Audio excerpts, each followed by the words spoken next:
I'm inside the Scotchman State Forest compartment 001 plantation area, so-called.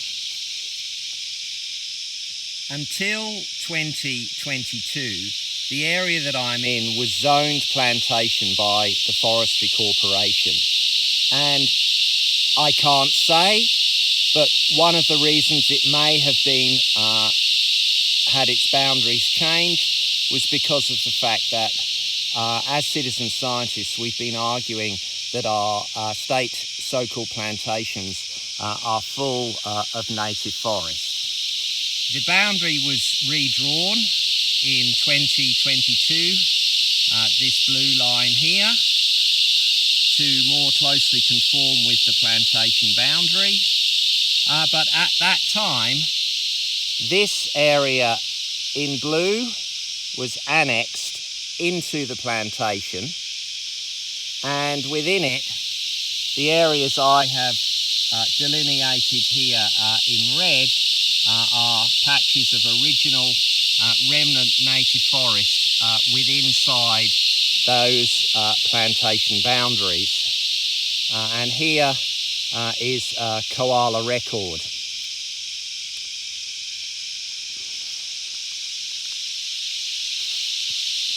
You can see the size of this ironbark, not a plantation tree. Yes, those are cicadas. If we zoom in to where I am, you can see that this area was in the plantation unit in 2000 and in 2021, but in 2022 forestry did a realignment and redrew the boundaries of the plantation. At the point that this photograph was taken, this area was still native forest, quite good native forest up here. There's been some clearing in here, and this lower part of the area was converted to plantation in 1993, and up the top here was converted in 1979. So what we're looking at here is the plantation 5 years after the plantation establishment and conversion process had started. Interestingly, this area in the middle that you can see here, delineated in orange, is part of the Great Koala National Park assessment area. This is an area of native forest, but you can also see here are a couple of koala records here and here, both of which are outside the assessment area, and because the government has excluded plantations from the Great Koala National Park, including these remnants at this stage, the only records we have for here are inside the plantations. We'll go back to the photography from 6 Mats, or the Department of Primary Industry. This is the historical imagery that forestry uses, and you can see that that area that you saw previously that was native forest has been cleared and declared planted and or seeded and declared plantation, but this area that we're in here is still native, still original forest. And here is one of the original trees, pretty large, and next to it this is a turpentine here, and this one is most probably a tallow wood. But this is a lovely little patch of original remnant forest inside an erstwhile plantation that has been returned to native forest by forestry because we caught them trying to cut it as plantation. But the tragedy is that reclassification has put this back into state forest. It's not in the Koala Park area because that process has excluded plantation areas, so-called. So this one has slipped through the cracks, which is why this process of excluding plantations is so crazy. And this is now available for logging. We're in an area that was not included in the 2000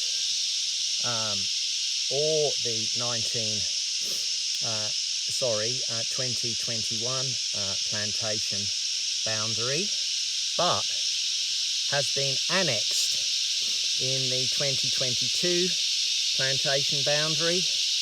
The area that I'm in is a mix of disturbed forest and regrowth, and in these areas original forest. I've delineated these from the patches that were on the aerial photography back in 1984, 5 years after the plantation was established. They've survived ever since. Again, here are the two koala sightings outside the so-called Koala hub.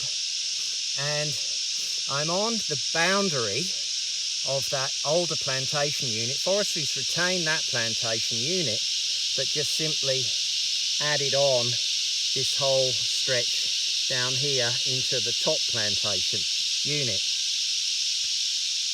Down here. This has all been included. And I'm on the boundary, and I'm actually standing on what is the old boundary road. It's a bit hard to see, but here's a bit of a rise from where the machinery has passed along the contour line. This area here was left, but this has now been annexed by forestry. This is really nice wet forest with rainforest characteristics.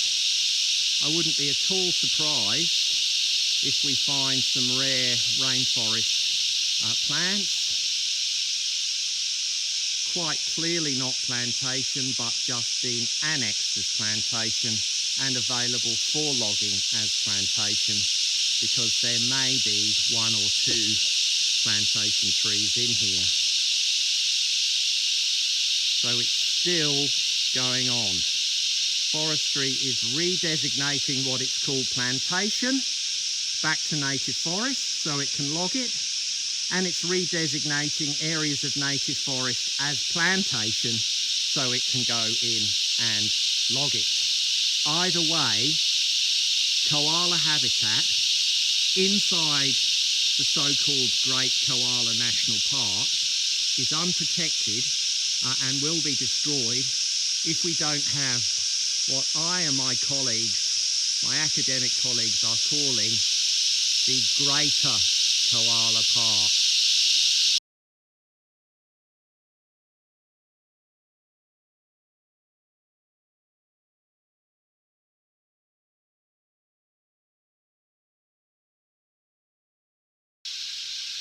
So we're fully in this remnant now. As you can see, it's 0.37 hectares. That's quite large, but still small enough in law for forestry to clear. And we're in rainforest. So I'm within about 2 meters of a 1997 koala record.